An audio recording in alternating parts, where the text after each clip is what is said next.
Dan set up here. So if I get good audio, I'll just give you my slides. So I'll use the slides. We definitely want to welcome you here on behalf of the Michigan Hemp Group, as we are really excited about developing a new industry here in the state of Michigan. We are excited about developing new friendships and relationships with those of you who want to be involved in the growth of this new and exciting industry. Now, we've got, as I mentioned, some fantastic speakers lined up, but I definitely want to pay close attention to and give huge shout outs to our vendors and our sponsors over here. We have Mr. Michael Thew from Great Lakes Hemp Supplements, who is floating around. Make sure you stop and see him. And we have my buddies Blake and Brian from Green Soil Farms back there in the corner. Huge shout out to LC Solutions, our financial vendor and sponsor, and of course, all of the things that we bring to you, whether it's through the Michigan Hemp Industries, Michigan Medical Marijuana Association, is brought to you by Comorn Law. Now, we do have some upcoming events aside from this, as we are planning our next event immediately. We're looking to have that sometime in the first week of May, possibly. So I do want to let the vendors and any potential sponsors know that we do have a huge discount if you decide that you wanted to vend for our next event. We've got an application on the table back there. You can review that. You sign up today, as I mentioned, you will get a huge discount on your sponsorship or vending for the next event. So with all of that being said, looks like everybody's got something to eat. How's everybody doing today?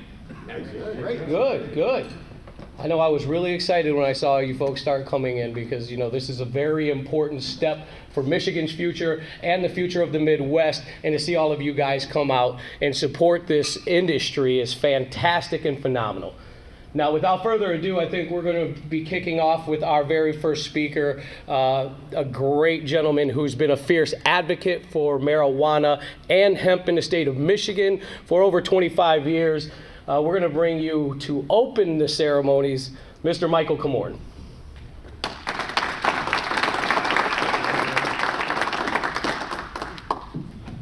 Thank you, Jesse. Appreciate that. I want to welcome everybody. Do I need to speak in this? Is that all that? Okay. Thank you, everyone, for being here. I'm Michael Comorn of Comorn Law PLC. First, I want to, in addition to welcoming everybody, I want to first thank people that helped put this thing together. My people that work with me, Dan, Jesse, and of course, Jeff Frazier, and Alan Peisner, who is here and going to be speaking soon. I want to first lay out who the speakers are going to be today and what we're going to be talking about. And let me just first start by saying our organization here, our meeting, our gathering, is under the auspices of the Hemp Industries Association, national organization that has been in the forefront of all the legal issues dealing with hemp nationally. All the significant litigation that's taken place was done and represented and funded by this organization, and Comorn Law is acting as the attorneys for the local chapter, which is what we're gathering for here today. And the purpose is to bring people of like mind and interest in the industrial hemp renaissance that's taking place in Michigan, and to use this as a trade organization of ideas, marketplace of, you know, thought and development. And so that's what. So we're not asking for money today. We appreciate everyone paying the fee to get in, but really, if you're going to join, it's the national organization that allows you the other benefits, and that's what. So that's the pitch for that, and that's why we're here. That's the organization. Now, with that being said, let me tell you what we're going to hear today. As you know, this is about hemp, and Alan Peisner is going to speak in a little bit here about the history of hemp. Michael Thew over here will be speaking, of course, about CBD and the industry. Also, we have Joel Malinsky, who has become a plant in the corner of our office as of late. And of course, Ryan Rowinski also will be speaking later. Jeff Frazier from our office will be speaking about international hemp law. And then I'll be finishing up with some updates and closings. I do want to thank our sponsors, of course, Comorn Law and Greening Michigan and the LC Solutions Michigan PLC.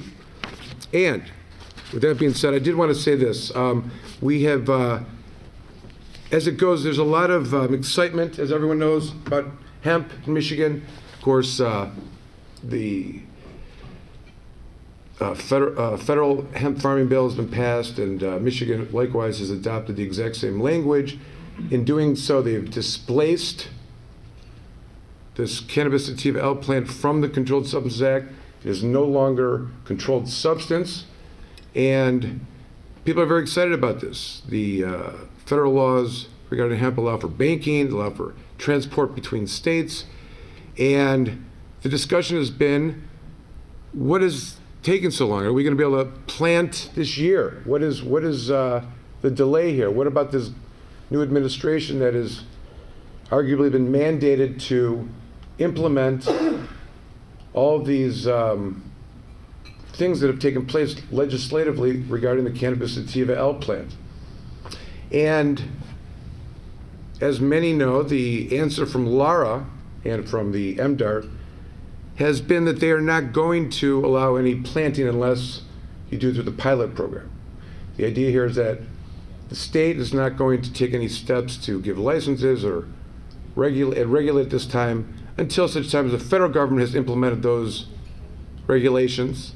And as the federal law reads, once those regulations are put into place, a state that has similar laws has 60 days to implement their own, adopt the federal laws, and if that doesn't take place, you can apply to the federal government for those same purposes. But I would anticipate that Michigan will adopt similar regulations as the federal government sets forth. But we're still in a holding pattern. People are still desiring to do this. Questions that are asked are, can I, buy and sell dog food, for example, and slap a sticker on it that it's my brand and put it in a pet shop where they're selling CBD dog food anyways? And the question, these are things that are taking place, and there's a whole world that's taking place out there of hemp selling retail and even growing in some states. And Michigan is, I think, resonating with a little bit of frustration. So with that being said, I wanted to just suggest one of the things we're going to be doing today, thinking about, and that is that we were going to be asking people to sign a petition for the purposes of trying to encourage the governor, who has been very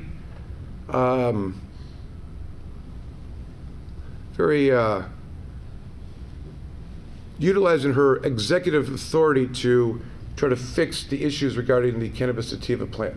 But what we're asking the governor to do, and we would ask you likewise to sign a petition and or encourage your friends, and they are the following. One, to expedite the applications for a pilot program, clarifying that universities are not necessary for these programs and that the DEA approval is not required, and the current MDART policy is set forth in their current statement is void. Now this is an important point. People want to grow this year, and because there's no regulations that the state has for and under the federal or their new legislation that the state's adopted, the only remaining way to do this is through the pilot program. While I disagree that this is what the law says, MDART has taken the position that in order for you to be able to plant hemp, grow hemp, you have to, and receive a license to do so, you have to have a university involved. That's not what the law says. Now, this is a policy they've taken, and what we're asking in this petition is that they re-examine the laws it's written under the pilot program and engage in licensing, which would be the state and the individual, the state and the entity, to grow hemp. Now, this is still under the auspices of a pilot program. And what that means is that it's for research. There may not be the possibility to get directly into a market of retail or what have you. So people should be careful what they wish for, because it may not lend itself to the type of plans after this first year. Everything that I'm talking about may be exclusively for a research project that may not lend itself to the type of retail or sales and processing as people would like or anticipate the market is going to lend itself to. But that's an unknown, and the governor, if adopting this interpretation, could do something like that. I would even suggest for those that want to be optimistic that if something like this happened, the governor allowed a pilot project to take place, mid-harvest, mid-season of the growing season, the federal government will probably implement its rules and regulations, and there might even be some guidance. Some kind of petition here that the governor adopts could have some kind of grandfather clause if we want to be really, really optimistic and say, okay, those that are growing and are in the pilot projects for research, when the regulations come into place, might be available. So that may be a little bit too much. I don't want to, it's not legal advice. These are just, how it should be. And we have a lot of people in the state that could get behind this, and we could encourage the governor to take these particular steps. Also, equally important, and these are going to be issues that I think as a community we have to be aware of. And the battle is not over. The law has been passed, and there's been things that have been taking place legislatively, even the governor's intentions recently with her executive order to fix the marijuana licensing program kind of overextended her authority in moving much of the regulations for hemp back to Lara. I don't know if that's a good play. I think many people would prefer it to be with MDART, different organization, different supervision. And these are some of the nuances as we're going forward that as an organization, as a group, as a community, we need to be aware of. And here's another one that stands out, that MDART needs to get rid of, or whatever these regulations are that are put in. They need to direct MDART and the provisions under the Hemp Research Act and Develop Act to eliminate any concept of 24/7 inspections by law enforcement. Under the current rules, this is what hemp growers are going to be subject to. This is unconstitutional, totally unreasonable under the circumstances. And I say that because the plant that we're discussing, the cannabis sativa L plant, by definition, is not a controlled substance anymore. So there's no policing needed. It's not something that would be illegal per se. It may be a regulatory violation, but the idea that it's going to be 24/7 inspected by law enforcement is something that we cannot accept. This is not traditional standards of agricultural growing and farming.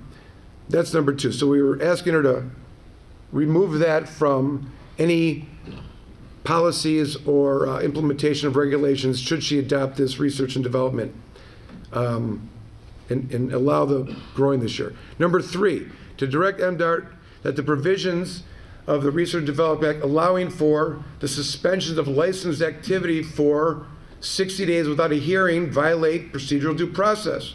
What am I talking about? Within the legislation, under the pilot project and the subsequent 2018 lame duck amendments to it, that there's this immediate ending of your growing when in fact there is a alleged violation. We have to make certain that just because we're talking about hemp, new rules are not created, new standards are not created. This has all been done before. This is no longer a controlled substance. When there's going to be a violation, it should be similar to anyone that has a license of some kind, like a driver's license. You get a notice and a hearing. And without those things, we're moving the wrong direction, and it's imperative as a community we be aware of this and not let this thing slide into some kind of Orwellian government calling it and shutting you down without any kind of notice or chance to defend yourself or fix it, maybe. Number four, to direct, train, and instruct law enforcement that cannabis sativa L plant is now presumptively industrial hemp, and its mere presence is not evidence of a crime. This is something that should be adopted and known, and you should see it in the Michigan State Police updates. If that was a thing, Alan Peisner, of course, would post it on every single legal listserv that he's involved in, which he takes great pride in doing. But there are crickets on these issues. There's been no response from the Michigan State Police. They've not adopted, changed the view specifically about this new definition. And while we're talking about hemp, it's important to understand the significance of this. If the cannabis sativa L plant that has always been known as marijuana, and therefore a Schedule I controlled substance, and therefore contraband per se, and dangerous, and kick in the door and take whatever they can get or search your car. This is no longer. This is a matter of law, federal law, state law. And I can't emphasize this enough, that in order for us to really comprehend it, law enforcement must understand that this smell, this idea, this concept is no longer a controlled substance. And it may be the smell of the hemp plant, which is legal. And I promise you this, that they've never been trained in the smell of THC, which is what they'd have to be able to distinguish. That I smell more than 0.3% of THC. But okay, so with that being said, I'm going to encourage people, if they want to, and get your friends, that we're going to put this letter together. And the intent here, at the very minimum, is to try to get the governor to direct MDART to open up its policy and allow, without university requirement, allow individuals to apply and grant licenses for various projects for purposes of research and development and the intentions set forth in the 2014 pilot project that Michigan passed. So with that being said, and when I come back later, I want people to think about this, because this is what comes out of this 4-point recommendation for the governor, which is that there really needs to be a Bill of Rights of some kind for the hemp industry. Because at the end of this, if it goes in the direction, the way the legislation is written, they're not really recognizing the just basic standard rights that farmers should be entitled to under the Right to Farm Act in Michigan. And if we consider the hemp plant in this vein of 24/7 supervision, we are going down the wrong path. So whether we do something today or over some time, I think it's important that as an organization, as a community, we should be stakeholders in any legislation going forward. We should be a voice that is reasonable and assist in the development of these regulations that are going to be important for the community. And I think one of the ways to kind of get there is to kind of identify what our Bill of Rights would be as just a kind of project for us to interact with and kind of contemplate. But I'll stop there, and I'll be back later at the end of the program, so to speak.